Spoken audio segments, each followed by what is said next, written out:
All right, without further ado, I'd like to welcome Justin to the all hands meeting. Hey, Justin, how you doing? Hey Al, how you doing? Appreciate it. Doing great. Thanks so much for taking time to join us today. Let me Yeah, uh, me. get rid of this so we can see you in full screen. I know you have I've heard your story before. It's very inspiring and really excited to have you on and talk to our agents. So take it Yeah, away. yeah, no, thank you guys. I appreciate it. I think I'll leave some time at the end for some questions. And just wanted to start with I speak at a bunch of different Keller Williams in and out of our region, different market centers, and I hope you guys understand how important leadership is, especially in this time. And your ownership group is top level leadership. From Al down, I've had some time to talk with Elizabeth, and I'm learning things as well from you guys. So again, I appreciate coming on, but especially in this time, leadership is going to be more important than ever, and it's been lacking in the last few years. I just want to start, with that. And really, guys, I leadership. appreciate that you read it exactly the way I wrote it up for you. There So you thank go. Right. I have the teleprompter behind here going. thank you. So leadership comes down to three things mainly, and anyone who says they're not a leader, first of all, you lead yourself, right? So everyone is a leader, and in some capacity, but it comes down to three things mainly, and the first thing is casting vision. Right? People want to be attracted and surrounding themselves with something of a vision of what it is going to be now and what is going to be in the future, right? So vision is the first part of it. The second, which Al, you do better than anyone, I think, is accountability, right? Holding people in your world accountable, right? And that's personally and professionally. Accountability is crucial, right? And then also the third and the most important is creating new leaders.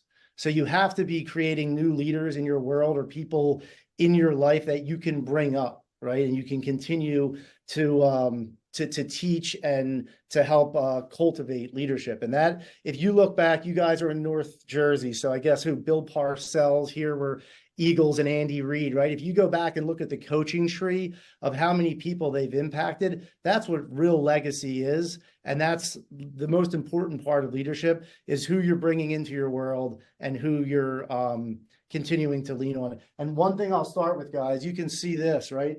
But a mentor told me this years ago, right? You see, it's a plus equal minus. And for years, I started doing this monthly. I do it quarterly now. So first, I would meet with someone that is below, let's just say it's real estate sales to make it easy, and they're trying to get to my production level, right? So you're helping someone understand your systems and models and how you operate and the good habits that you have. You're bringing someone up. Then you meet with someone equal to you, right? And they're doing the same production, maybe around the same team size, individual, doesn't matter.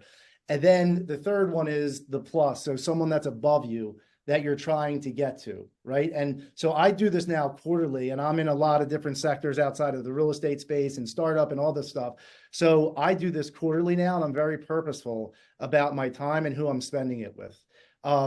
And the crazy thing is, some of the wealthiest people I know, and I've gotten in rooms with people that are billionaires even, they're so open to, no one calls them, right? So like, we've acquired some bigger commercial stuff recently from a guy who never sells, and it was a cold call. Al, you were just talking about cold calling and how it still is important. I literally cold call him and says, can I get an appointment with you at 8 o'clock in the morning? I'll meet you anywhere. And I got into his office, and he's like, no one ever calls me anymore. He's a local guy here who has about a $500 million in our suburban area of commercial industrial space.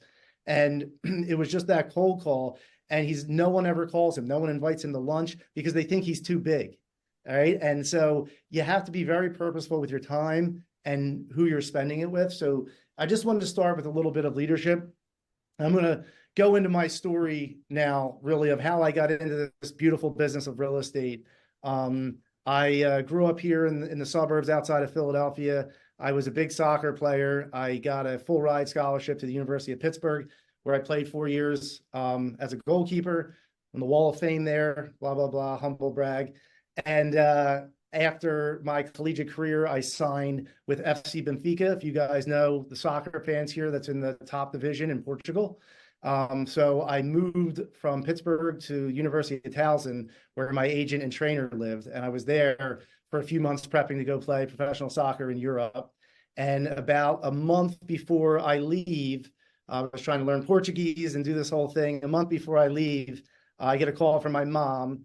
They just got back from the doctors, and my dad was diagnosed stage 4 cancer. He would be dead in a year. So I moved immediately from Towson back up to where I live, and got to be able to spend a year and a half with my dad. He was young. He died at 52, so I got about 18 months with him. And he was, best friend and that whole deal, and got great mentorship from him in the business. That's how I got into this business.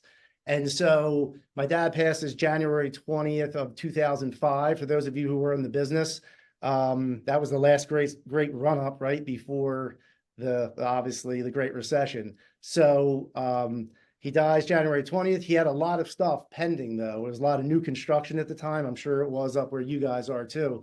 And so at 24 years old, I make $150,000, right? From basically my dad's new construction closings that were happening, throughout that year. And I didn't do a great job with it. Let's just say that. If you guys remember Dumb and Dumber, the movie, when they finally get out to Aspen and they get in the fight and they find all the money in the briefcase, that was my whole year, right? I remember being in Vegas and one of my first buddies getting married, and all my buddies are broke. And I'm out there and I'm like tipping people. I'm paying for the whole dinner for everyone. They're like, Justin, you're doing great. I'm like, yeah. Like, what do you do? I'm like, I don't know. I just show up and I get like a $20,000 check every month from these new constructions. Meanwhile, I'm putting no lead generation into generating any more business, right?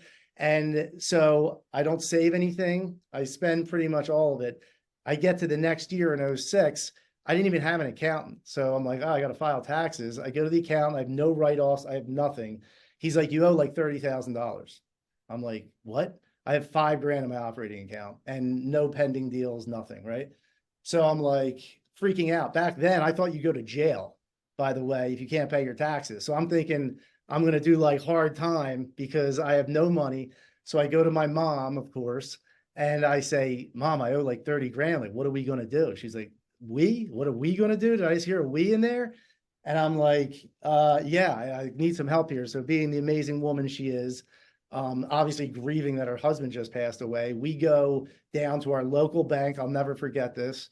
And we get a home equity line of credit. The house was paid off free and clear from the life insurance policy. That was pretty much, my dad had enough to pay off the house and my sister's education, I think a car, and had a little bit of money left over. So we go down and we get a HELOC from the local bank, and my mom pays off the $30,000. It took me like 5 years to pay her back with that. So that was my start and my great financial decisions starting out in this company.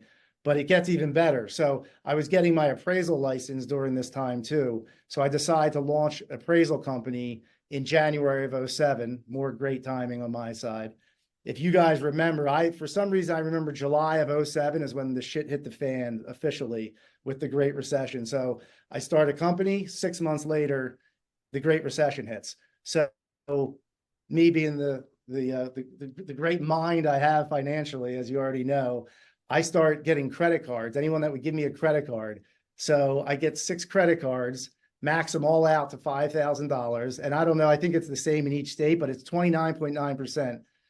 interest. Okay. So that $30,000 that I was using to keep my company afloat goes real quick, right? So that $30,000 within a year gets pretty high, and to the point where I couldn't even pay the interest on it. So then I just stopped paying it, right? I was like, okay, well, I don't know what's going to happen, but I can't pay it. So a funny story is when I start dating my wife, obviously not the first date. I'm not going to tell her like, yeah, I'm in all this debt. I'm a big loser. I'm living at my mom's house still. And, I say to her, and my wife comes from a very conservative background. My father-in-law was the Republican judge in the county next to us for 24 years. So this was like a whole world of like explaining to her. And I was like, yeah, I would get credit cards. I max them out. She's like, what happens? I was like, well, then like you start getting threatening letters, and then like, debt collectors start harassing you. And she goes, you have 6 of these calling you and like harassing you and sending letters all day. She's like, you're like a psycho, dude. Like how do you even operate? And I look back to it now, and it's crazy and as stressful as the time was, I wouldn't take it back because I learned all these lessons. And now I feel I'm really sound in all aspects financially. And I can share this story and help people get through it. A lot of our agents, like I say this all the time, when I got out of debt, when I became a net worth zero, was a greater feeling for me than becoming a net worth millionaire or net worth multimillionaire, like hands down. And, we teach a ton of financial literacy in our offices here because I feel the entry level to get into this industry, I don't know where you guys are, but it's $1,500 pretty much, and like 30 days to get in this industry. But no one teaches what you do when you start making money, right? And so that's something that we get involved in, even with our PC, making things set up right here in Pennsylvania. We can get paid into an LLC. So there's all types of, I don't think in Jersey you can, but I think they're starting to maybe allow that in this year or next year. They've been talking about it. But we get them set up sound from the beginning so they don't have to go through what obviously I've been through. And being in that financial trouble is a really hard place to operate in. And I'm going to go back to my, this is the first book I ever really officially read. And it's Robert Kiyosaki's Rich Dad, Poor Dad. Right? You are four things in this world, right? You're either an employee, you're self-employed, you're a business owner, or you're an investor. If you guys take anything from, this little talk I'm doing, it's what I'm sort of going to about to explain. 95% of the world are employees or self-employed, right? Most agents call it self-employed. The whole idea and the whole game around this is to move you from self-employed to a business owner. And I don't care if you're a team or if you're an individual agent, it doesn't matter. You have to operate, especially in this time, and we'll talk about the NAR thing maybe in a little bit here, but you have to operate like a business. And what does that mean? That means knowing your numbers, right? I have a coach, Matt Teeter, and when I was at REMAX still, the first Keller Williams event I ever went to, I was still with REMAX and I walk in and I meet, Matt Teeter. He's like, "Hey, I'm Matt Teeter." And he starts asking me questions about my business, like, "Hey, what are your goals for this year?" I remember it was in like February. "Hey, what are your goals for this year?" I'm like, "I don't know. I don't really have any." And okay, what's your average sale price? I'm like, "No." And he asked me 5 questions. I didn't know one of them.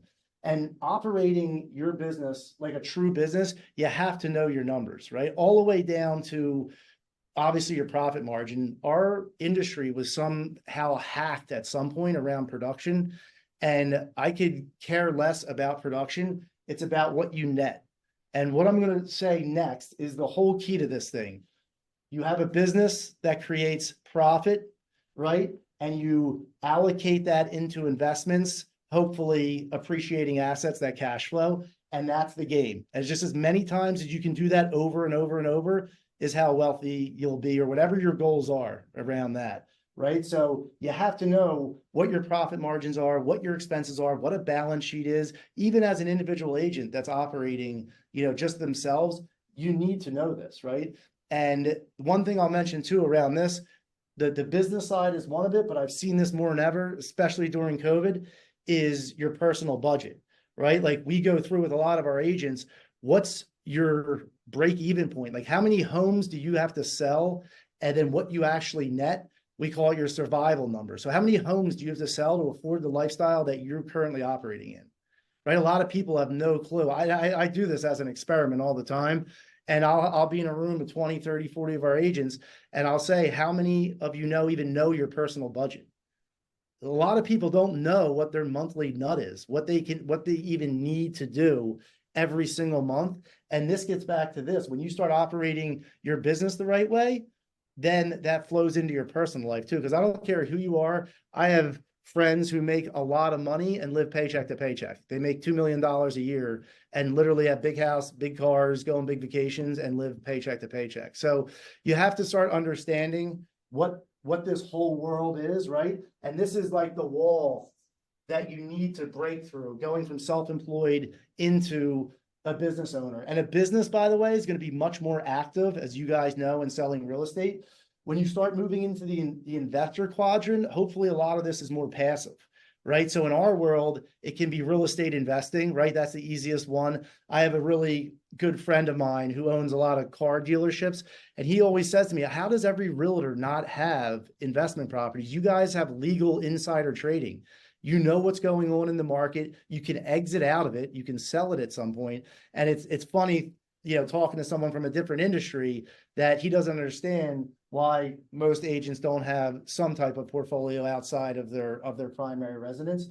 But again, when getting into this investing space, it's a lot more passive too, right? So that's the game, right? Trying to make a profitable business that you can then turn into appreciating assets, and just how many times over and over you can do that. And in our world, we're very, very lucky because it can be real estate, which is a great wealth building vehicle and leverage vehicle. And you don't even have to manage it. It can be more passive if you just ship it off to a management company that sort of runs that. So this is always, again, Robert Kiyosaki, cash flow quadrants.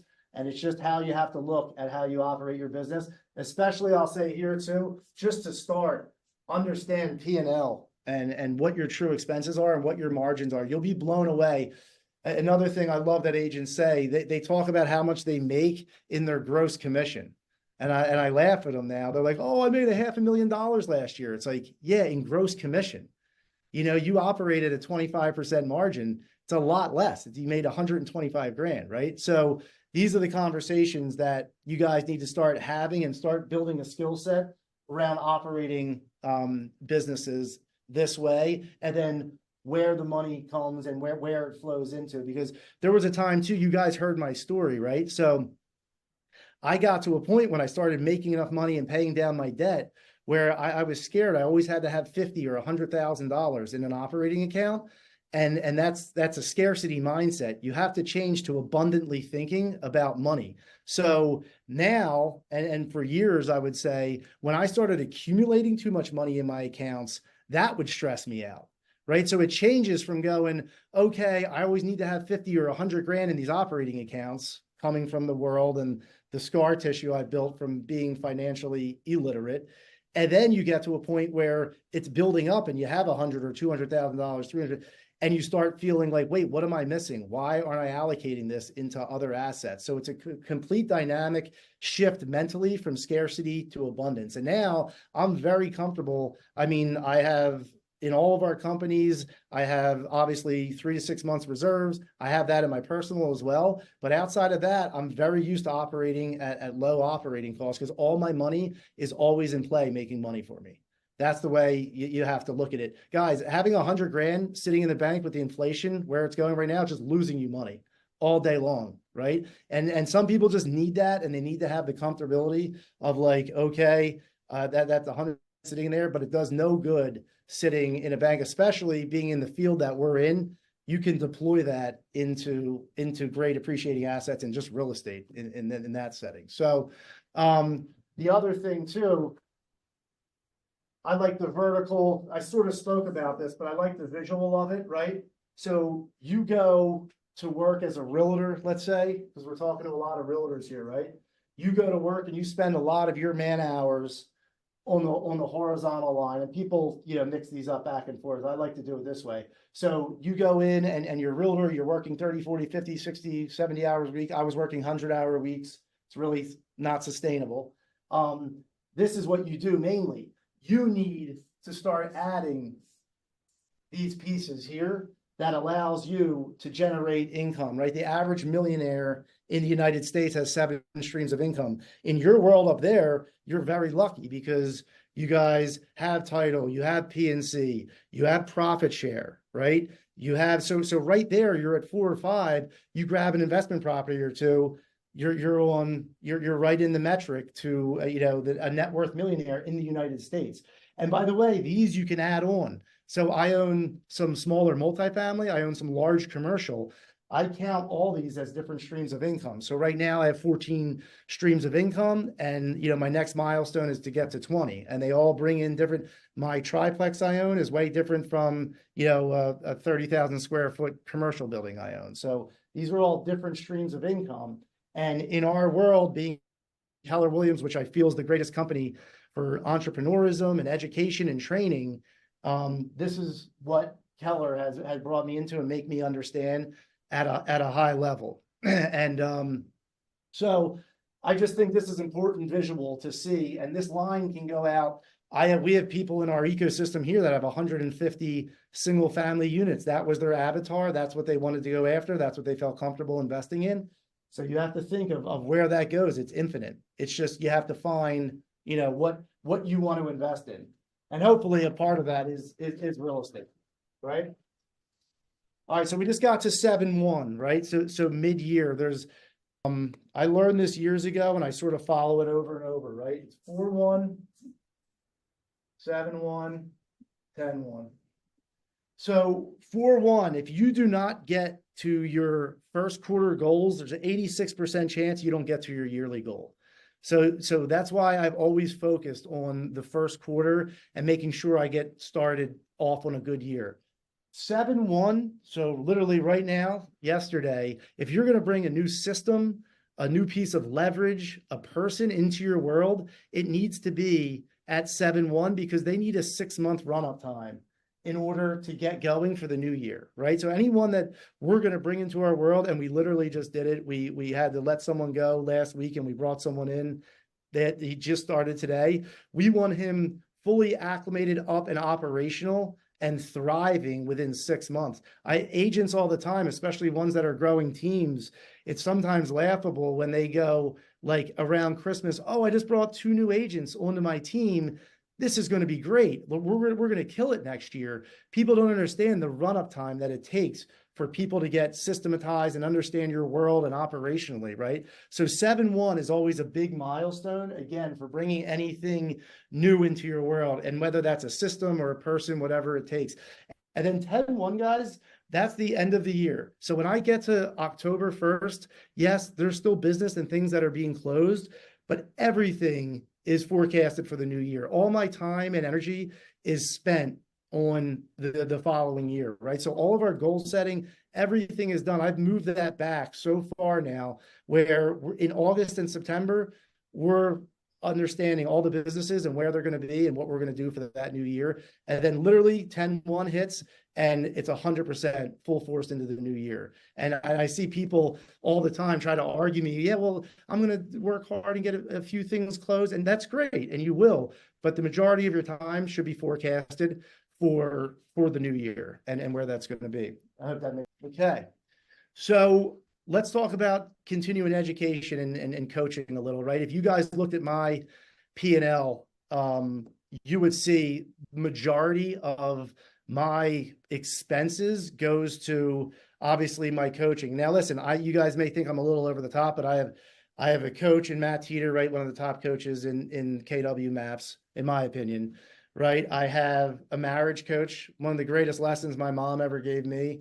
She goes, you're going to get a bunch of advice from everyone when you got married. But since the day we got married, my wife and I have had like a marriage counselor. So we just had our 10-year anniversary in October.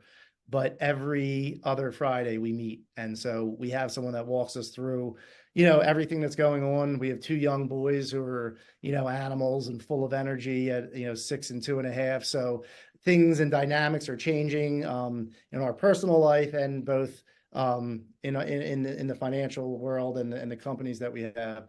So, I'm coach there. I have a trainer, right? So that's someone that's holding me accountable. And I just think in our world, especially in the KW ecosystem, we have such an opportunity, whether it's someone through Maps or some of these coaching programs, you need someone to be holding you accountable on a weekly basis, in my opinion, if you're looking to strive to really reach your goals and all those things. And if my personality, if I'm left to my own doings, like you guys heard my story, I'll be out in the ether. Like I'll get involved, the shiny new thing, and I'll go out all over the place. I need to be reined in. And so like my life is consisted of, my personal life is great, but it's also insane having 2 young boys. So I have a very structured world when I'm in here, but when I go home, I mean, I don't know. I mean, literally they just put like a head-sized hole in the drywall the other day, like, and I'm not even repairing it now.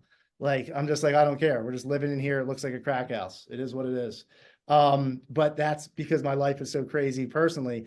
It needs to be very, very structured. And one of the things I'll share with you guys, this is one of the greatest things I've done. 2 years ago, I implemented this. Most of the top executives at like Apple, Google, I heard Tesla. This is a time box, and this is time blocks. This is the cheap version. There's one called Time Box. It's like $15. I get this for all of my leadership. I have like 100 of them here. I hand them out to recruits. And basically what this is, guys, to keep me reined in is the date. This is today, okay? So these are the 3 rocks that I have to complete, right? So these are the 3 main things I have to do before I leave. These are the times and where I'm doing them. And then over here is your brain dump. So as you go through your day, things come up. Oh, I have to do this. I have to do that. You brain dump it onto here. All right. And basically what this is, by the time I leave my office today, I will have what my day is for tomorrow. Right. And so you guys may have a system around this or not. Some of you have your phone. There's something about writing it down and making sure. So I am so efficient now that I get more done in a month than I would get done in a whole year. And people don't understand how I can do all these things and everything. It's just because I'm very focused and I make sure I don't get distracted. And again, another key part of this, because in our business, it's tough to separate work life and home life, and people talk about balance, and there's really no such thing as a balance. You have to sort of recalibrate as things go on, as you get busier, as personal events happen. But the best thing about this, I write my next day. So I used to wake up middle of the night, like 3 a.m. thinking about all this stuff. And, oh my God, what about this deal? Oh, I forgot to get E&O or UNO. And now, I don't have that as much. And again, this has been about 2 years that I've implemented this because I already know what my next day is. And yes, if an emergency comes up or something happens, then I can take time and do that. But when I'm here, I'm working, and my wife understands that. It's a great like symbiotic relationship. And when I'm home, I'm home. And it's hard as agents, and I know that. And sometimes you have to get on a phone call late at night and make a call and close a deal. But that's something I've really, really worked on, because the part of the story I didn't share with you guys in the beginning, during the Great Recession, I was trying to build it. I was doing 20 appraisals a week and doing like $4 or $5 million in real estate sales at lower sale prices. And that was the 100-hour weeks I was working. I did that for a very long time. And if I didn't start making changes, I remember one year I did a ton of appraisals. I did 13 million in production with no assistant, and I made more money, and I got out a lot of that debt that I spoke to you about. But I was miserable. And I was just like, I said to my wife, we just bought a house. I was like, I hate this. And she's like, what are you going to do? I was, you can't quit. We just bought this house. And I said, I know, I got to start making changes. And so these are some of the tools I would highly recommend this. I've sent it to like even my good friends or mentors that I have. And I'm like, hey, I sent this out. And, it really starts working for people. It just keeps me super dialed in of where I need to be. Hey, can I ask you a question about that? Yeah, shoot. I love the time blocks pad. Always looking for better ways to block my time. Is that the only thing you use? Like, is there somewhere else you put more detailed notes, or you literally use that pad for everything? And do you take information off that and then put it somewhere else, or that's the only thing you use? No, great question. What's your system? Yeah, I keep it so simple, because if it's not simple to me, if it starts getting more complex, I just won't do it. So yeah, the brain dump stuff, a lot of the brain dump will flow over into the next day, right? So I'll have a clean sheet. I rip it up every day. It makes me feel good, like I accomplished what I needed to. And then a lot of this stuff flows through either into a brain dump the following day, or it flows up into one of the top 3 priorities. And guys, some of this stuff, like I told you, I have young kids. Like I'm here for like, I got to like send checks in for their school, and it's like a little stupid thing, but that will distract you and pull time and energy and bandwidth away from you, where it's 5 minutes. I need to call the school and figure out what the check is I have to write, but things aren't adding up. So I just have to do that. And if I don't do that, it pulls away from me in being really efficient, especially when I'm in the office. So like, it's stuff like that too. It's not all business. It's just something that you need to do and get it off your plate. Right. So if you don't do it that day, do you then hand write it onto the next day until you get it done? Yep, exactly. I just keep it flowing down the line. What about long-term stuff? Like, that's what you're doing today. But if you want to, build a business or, do some event that's in 6 months, like where does that go? Yeah, so that's nothing on here is like anything long term, because that for me Just in like day my to world, day.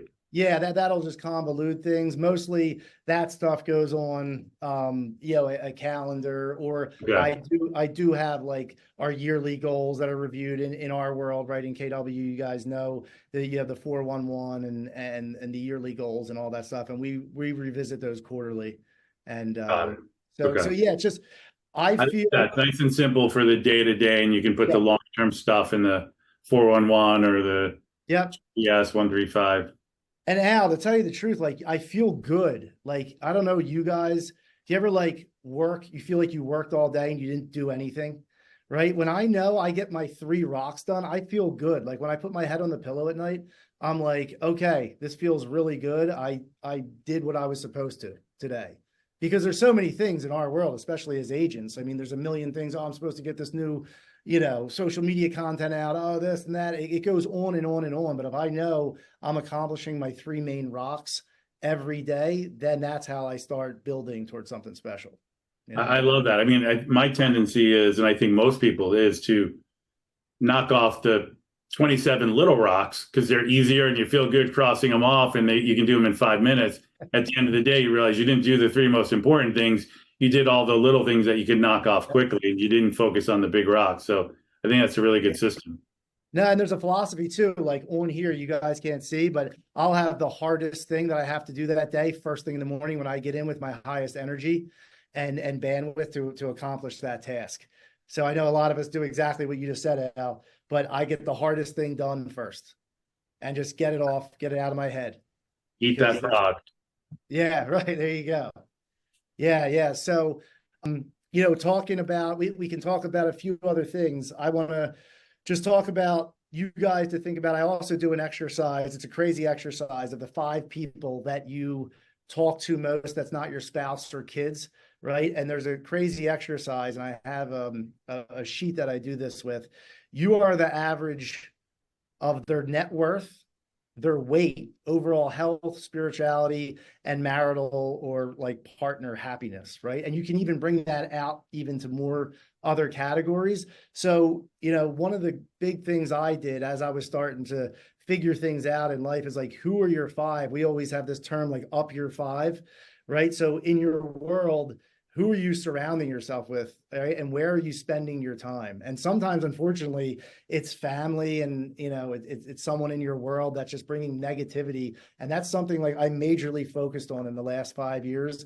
I had 10 groomsmen in my wedding party, which I look back to, I'm like, that was crazy. And like, I talked to 3 of them now, right? And just as life goes on, it's, you sort of close in that circle to the people that you want to spend the most time with, that are aligned with your values and what you're doing too as well. So like I would challenge you guys to do that experiment, to write yourself and then the 5 people you spend the most time with. And when you start calculating, if you do know their net worth or their weight, you are the average of those 5.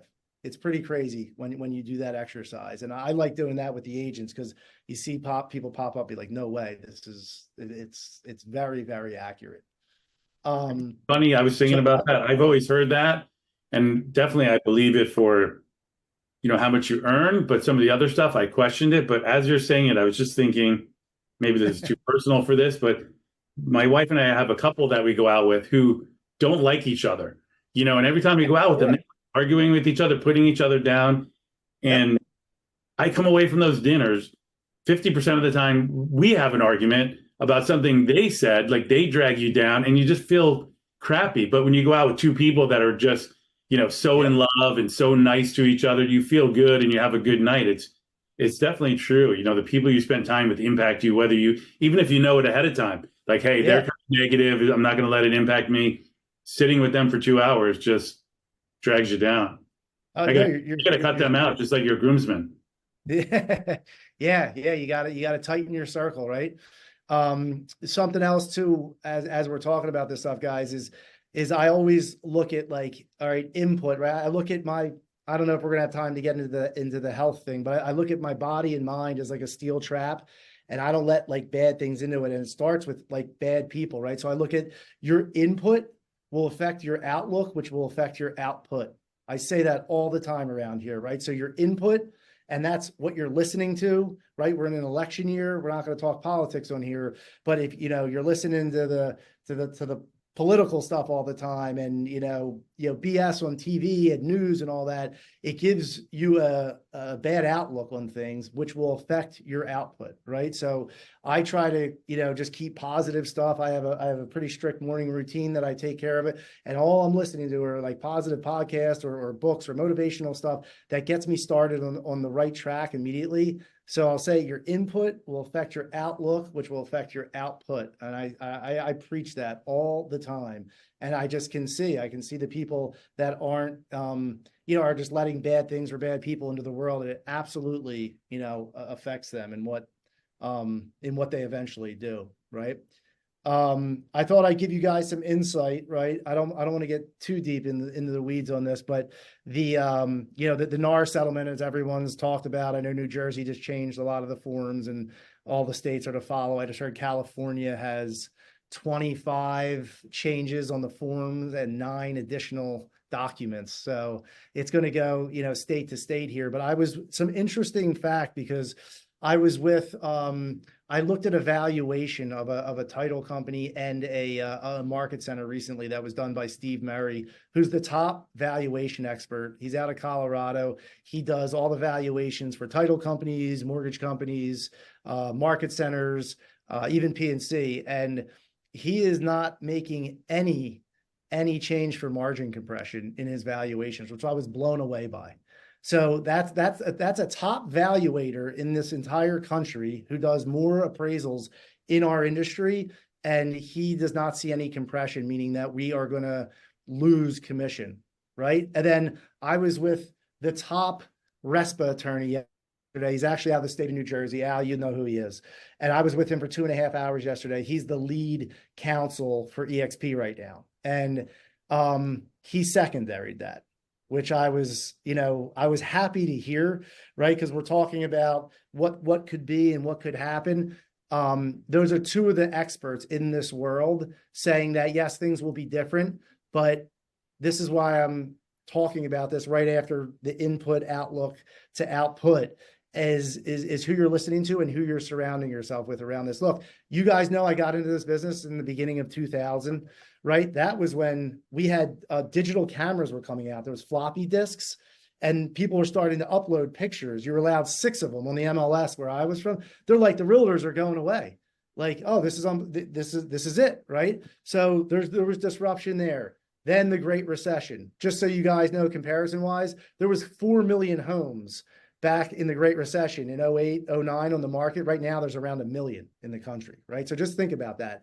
Then very recently, COVID, right? In our state, realtors weren't even declared a necessity, a life necessity, our governor said. So, we talk about all the disruption around there, and now the NAR thing, right? And guess what? In 3 to 5 years, you'll be selling in Bitcoin, and it'll be digitized of money. There's going to be disruption time and time again, and it's how you view it, and really your outlook on it is whether you're going to thrive or you're going to be part of the ones that sort of just go away and say, oh, I'm not up for this. There's always going to be disruption, and that was just in the last 25 years that I just said. If you go all the way back, there's massive disruption in any sector. And again, having the right people in place and surrounding yourself with the right people that are trying to navigate it, because here's the deal. This industry is being starved of professionalism because during COVID, we moved into a speed-based market, right? Where things were done not the best way they should have. They was trying to get people into contract and move it down the conveyor belt. This is now, we're moving into a skill-based market again, partly due to the NAR settlement, but it's a good thing, right? It's getting people into buyer agency contracts before you show them 30 homes. It's going to bring professionalism back into this industry that was starved for years up until this point. And really what you guys have to just be good at and having conversations around is your value proposition. And that's it. That's all this is. And it's being really confident in how you deliver that value proposition to the consumer. And we've all gotten rusty, me included. Like, I still go out on a few listing appointments. I go in there like, oh yeah, I've been in here 1,000 times and I've done all this. I've even gotten rusty in the last few years because of the COVID era, especially on the listing side, right? And how to talk and how to have great objection handlers around it. So we are all rusty because we aren't having these conversations. So it's time to get back into some scripting. If you're just winging it and going in, especially in your market, I just saw Ron, I think his name was, with a $5 million listing. I mean, there's a lot of money in my market center here. We're at 505,000 average sale price, right? It's a lot of money left on the table to miss out on something because you weren't prepared. So this is all good, in my opinion, of bringing professionalism back into the marketplace and back into our industry is the way I really view this. And there's always opportunity in this time too. I've talked to 6 indies, who are independents, those guys who don't know, who are smaller brokerages that, and then 2 Remaxes, to be honest, that aren't up for the fight. This is their leaders coming to me saying, would you acquire us? Would you do this? Would you do that? Can you imagine what those agents, how that funnels down to those agents, right? And this is why Keller and great leadership like Al and you guys have here are in such a prime position to take advantage during this next shift here, right? And it's really, really important that you get, comfortable with how you're going to explain your value proposition and actually have a little bit of a scripting and a conversation, even if it's to yourself. You can't just go into these meetings and wing it. There's too much money at stake, during this next iteration of a market cycle, right? So it is a little bit of I think it's a good thing, and I'm the forever optimist, and I'll keep that opinion, and I don't see a major issue. But I love that both Steve Murray and the lead attorney both feel the same way, which is good. Do you guys want me to open it up for questions, or you want me to finish with health, or what do you want me to do, Al? I guess let's see if there's some questions, and if we don't have a ton of questions, maybe if you could do a few minutes on health, and then maybe we could, I think it's been super helpful. Then maybe we can have you back even to do a whole session on health if you'd come back. But who has questions for Justin? I asked mine as we were going. So I think what I love is Justin was, I wrote a long thing in the chat, but he was where you were just a few years ago, and in a worse spot than a lot of you, and now he's a multimillionaire running all these businesses. So he's a great guy. Even if you're just getting started, to ask some questions. How do you go from where you are now to multimillionaire? Yeah. No, listen, I appreciate it. And when you get things dialed in and you understand, it moves very, very fast. Like, this is crazy too. And I don't mind sharing. It's not a braggadocious thing, but it took me like 38, 39 years to become a net worth millionaire. And I became a multimillionaire 9 months later.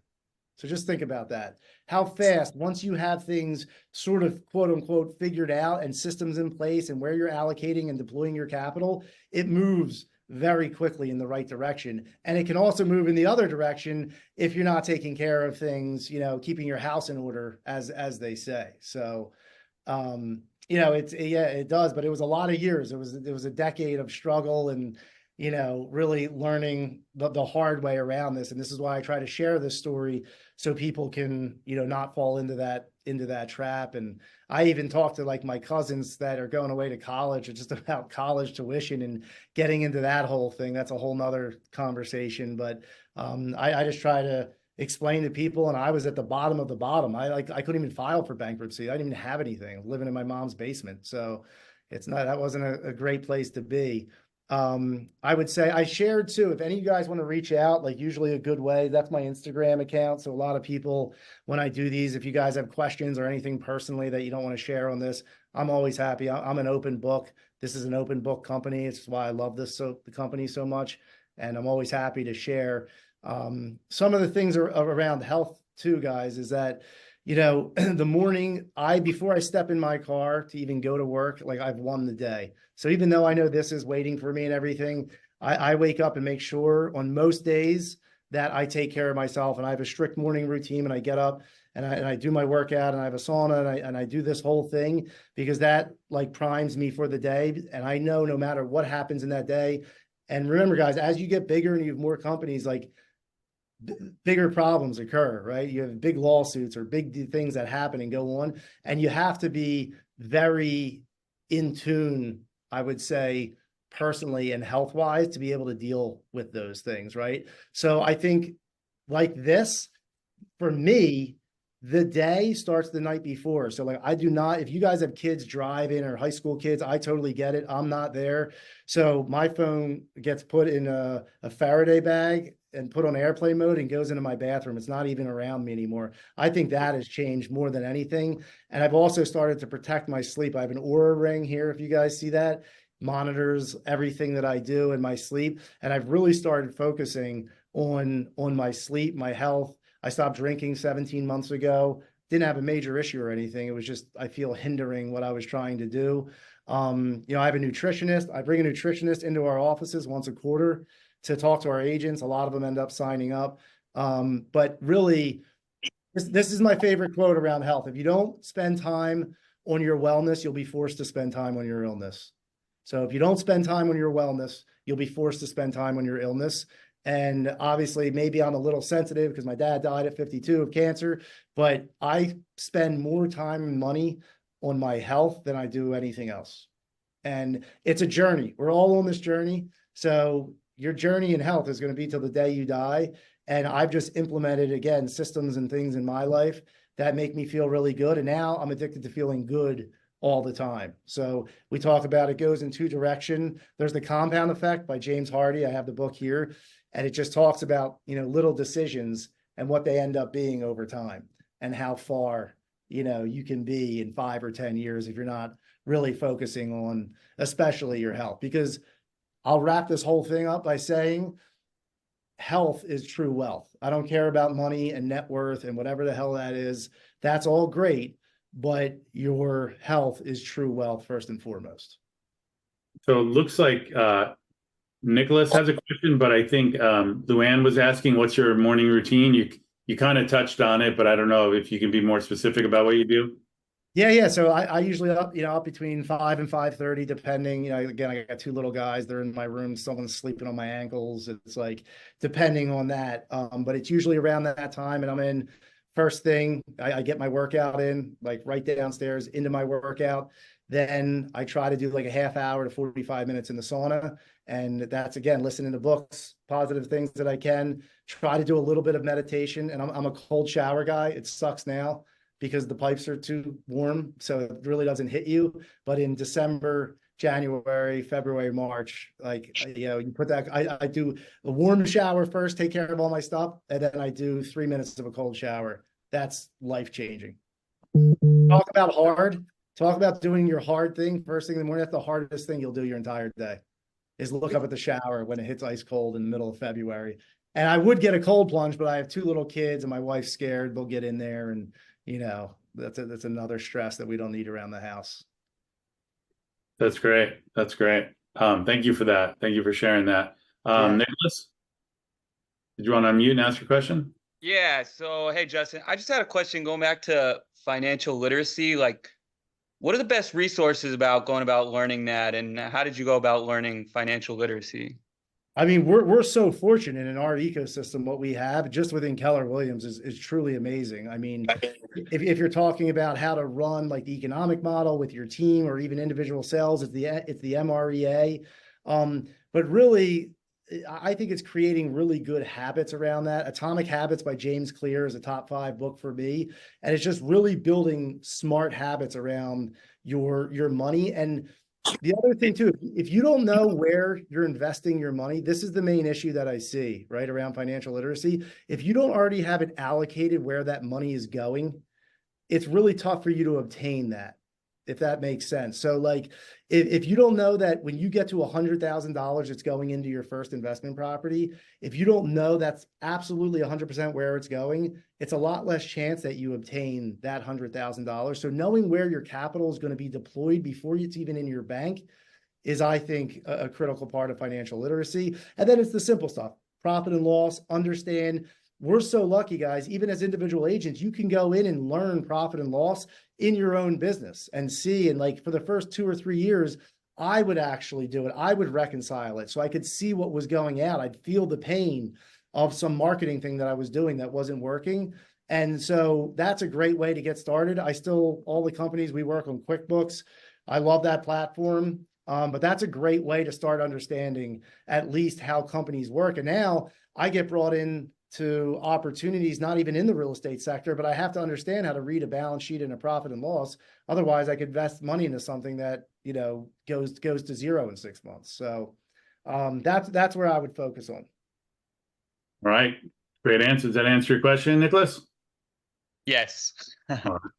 Thank you for unmuting and asking. Anyone else have any questions for Justin before we let him go? You know, we had one more. Baruch asked, what would you do differently than you did in the beginning?